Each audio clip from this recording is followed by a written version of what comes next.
Okay, today what I want to talk about is feature information on Cramer bound, and I more or less following the chapter 11.10 of Cover and Thomas here.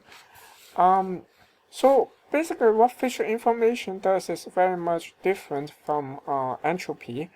The feature information, J theta here, is actually characterize the amount of information you can extract from some data. You can think of a data that's drawn from a distribution that is parameterized by some parameter theta here. And the bigger the feature information, it means that the more information that you can draw from the data with respect to the parameter theta. And the relationship is best characterized using the Cramer bound. So basically, we have the feature information that is defined by J theta, not defined, but eventually, let's say, denoted by J theta. Then we have the Cramer bound is basically saying that for any estimation, as any estimator T that's trying to estimate the parameter theta of the observed data X, if the estimator is unbiased, basically that like expectation Tx is equal to theta, then we will have the variance of the estimate will be bigger than equal to 1 over J theta, where J theta again is the feature information. So this is the feature information. So before we give a precise definition of feature information, we'll define something known as a score that's denoted by V here. A score is defined with respect to some random variable x that is parameterized by some theta here. And the score v is simply equal to defined as a partial derivative of log fx theta. This fx theta is the distribution, the PDF of x that is parameterized by that parameter theta here. Of course, this partial derivative can also be written as partial fx theta partial theta over 1 over fx theta here. Now, what I want to mention here is that the mean of this v here will be simply equal to 0. We can easily verify that because the expectation of v here is just equal to here. Just rewrite this definition of v here, and then the expectation of that, I multiply this fx theta, so this got cancelled. So I only have like integral of partial fx theta partial theta dx, and I can interchange the integral with the partial derivative here, because basically this thing inside the integral only have this part is related to theta, and this dummy variable has nothing to do with theta here. So then if I do the integral first, because this is a PDF, I integrate into 1, so therefore partial derivative of that is equal to 0. So, and this is true for any score. And then now we can define the feature information. The feature information is simply equal to the variance of V, the variance of the score. And of course, because the mean of V is equal to 0, we can just write variance of V as expectation V squared also. By the way, I write this expectation V squared with theta here. Just want to emphasize that V is this theta here is assumed to be constant when we take this expectation. Now, we are kind of ready to show the Cramer bound. So basically, for any estimator of the parameter theta, let's say any estimator t with the parameter theta, the expectation, we assume that the estimator is unbiased, therefore the expectation of t is just equal to theta. If we have that, then basically the variance of this estimate will always be bigger than or equal to 1 over j theta, where j theta again is the Fisher information. So what we the proof is rather simple. What we need to do is just the trick we use is just the Gaussian Schwarz inequality. So here I divide it here is basically the inner product of A and B. The actual of the inner product of them is less than A and B square will be less than equal to inner product of A and inner product of B and B. And of course, this is a very general inequality that holds in any Hilbert space, really. We will just consider this inner product to be defined as expectation of x and y. And we can be sure this definition makes sense. Basically, we will have the expectation xx is always bigger than or equal to 0, and we have some triangular inequality satisfied, and so on and so forth.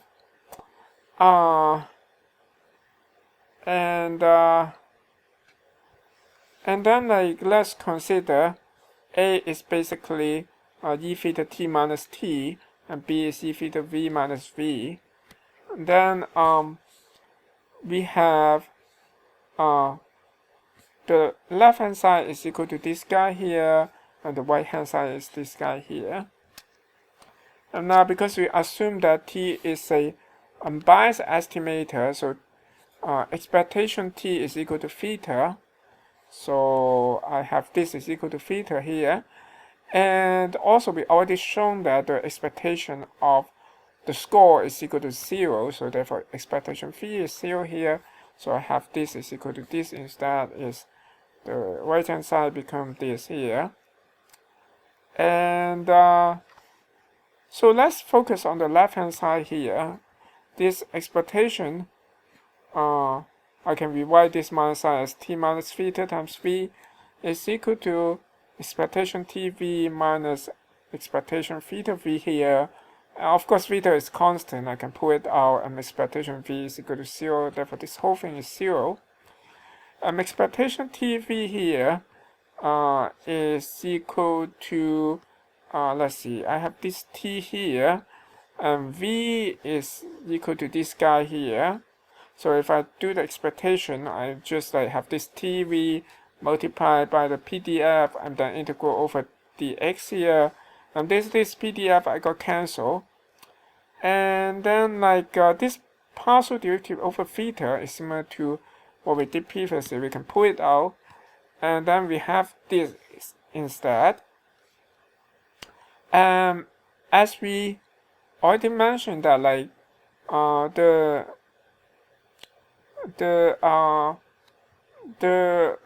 estimator is unbiased, and of course you look at this integral is nothing but just computing the mean of t here.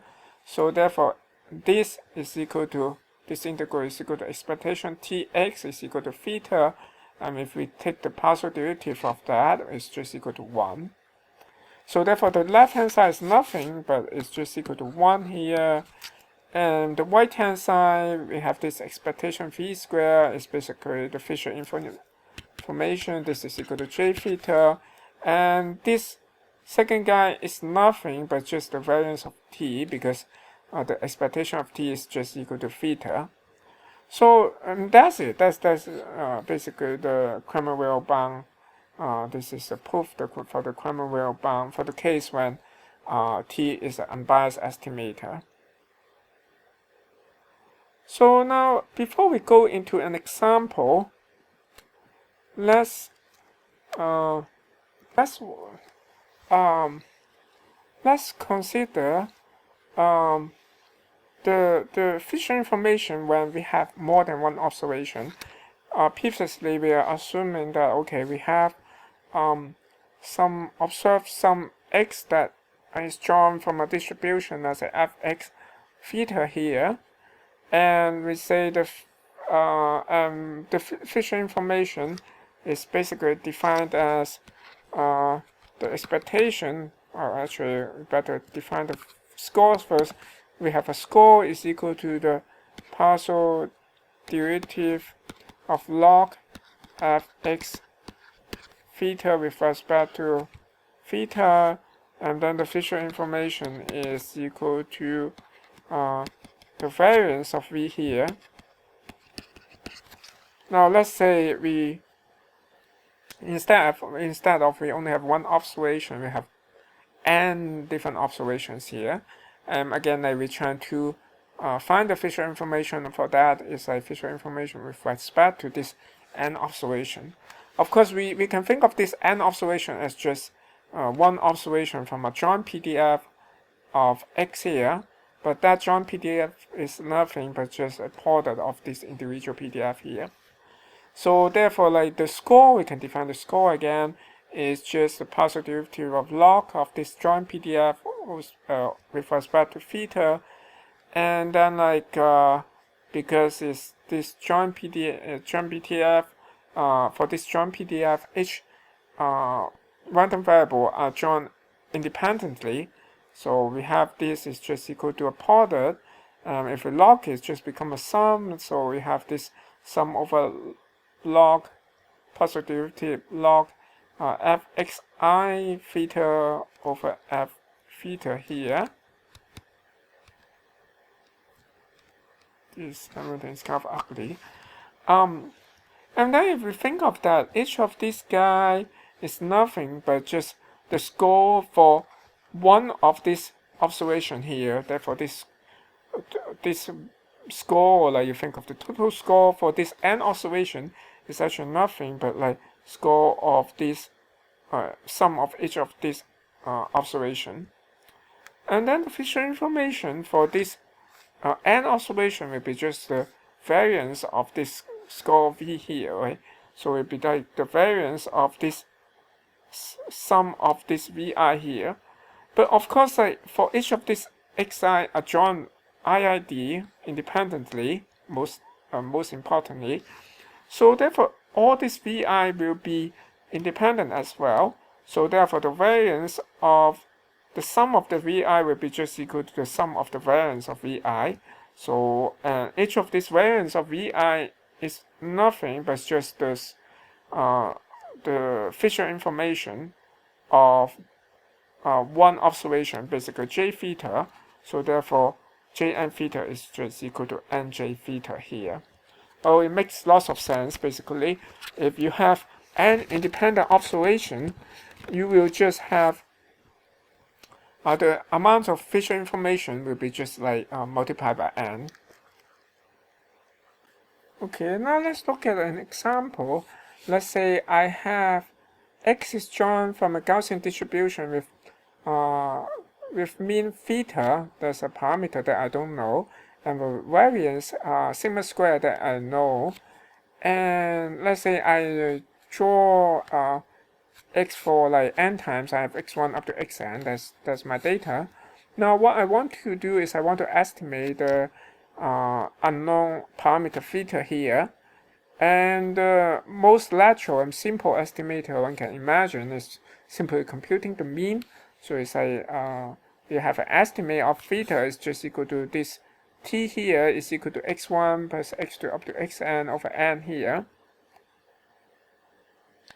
Now, what we know from the Cramer whale bound is that like okay before that, like we want to make sure this is actually an unbiased estimator, and this is pretty obvious, right? If we consider the expectation of t is just equal to expectation x1 up to plus x2 up to xn over n, and expectation of each of this guy is equal to theta, so it's equal to n theta over n is just equal to theta. So therefore, like, this estimator is indeed unbiased. And we know that for any estimator we need to satisfy the Cramer bounds. Basically, the variance of the estimator, variance of the estimate should be bigger than equal to 1 over j theta. And what's j theta here? Okay, let's also erase this first. What's j theta here? We can try to compute it. Before that, let's compute the score here. From here, like v is equal to positive t log fx theta, and the fx theta is just a Gaussian distribution here. And if I take a log of that, I have these two terms here, and the first term does not depend on theta, so if I take derivative, it's just equal to 0. And then the second term, I get my minus x minus theta minus 1 over 2 sigma square. So I got 2 cancel. So I have x minus theta over sigma square. And the Fisher information is just equal to variance of v. And variance of v is variance of x minus theta over sigma square. And I can pull out this sigma square outside. That I need to double it when I pull it out. I mean, I need to square it when I pull it out. So I have variance, this is equal to 1 over sigma to the fourth variance x minus theta. And of course, like, x is actually drawn from a Gaussian distribution with theta and with mean theta and variance sigma square. So therefore, variance of x minus theta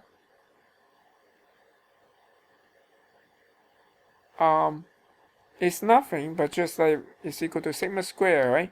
So therefore, I have this j theta is just equal to 1 over sigma square. So therefore, I have yes, and therefore I have j n theta is just equal to n j theta that we just shown earlier, equal to n over sigma square.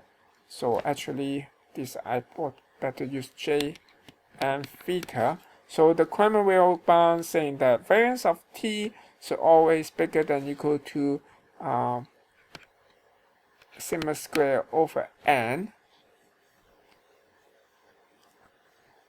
Now, if we show that the variance of this estimator, the estimate from this estimator, achieve the Cramer bound, basically the variance is equal to sigma square over n, then we know that this is the best estimator we can have. So let's find the variance of t here. So variance of t is equal to, actually, we can write this other way here.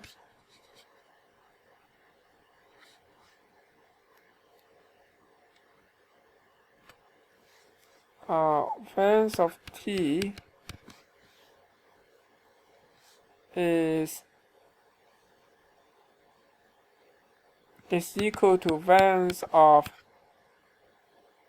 x1 over n plus variance of x2 over n up to variance of xn over n, right?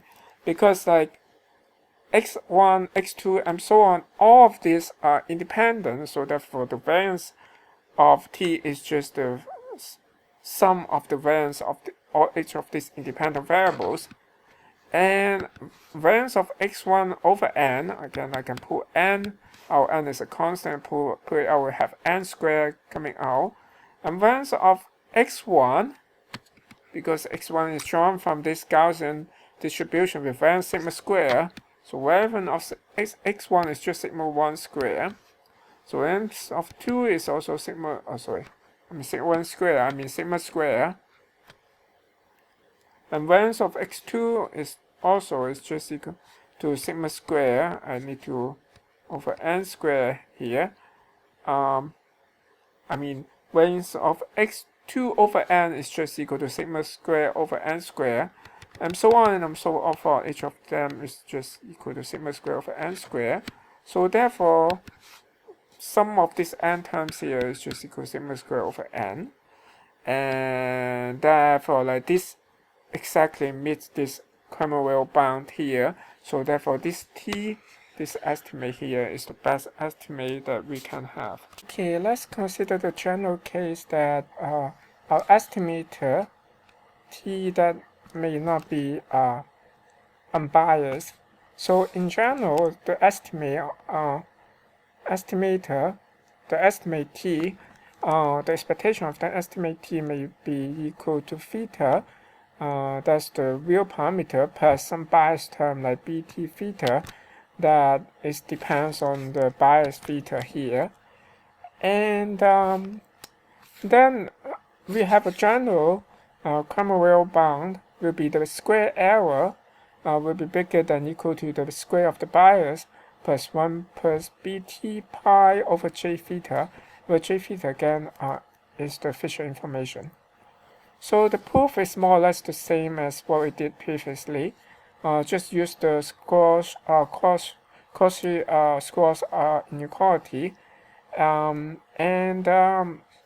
So basically we have expectation v minus ev t minus vt square is less than expectation t minus et square times expectation v minus ev square.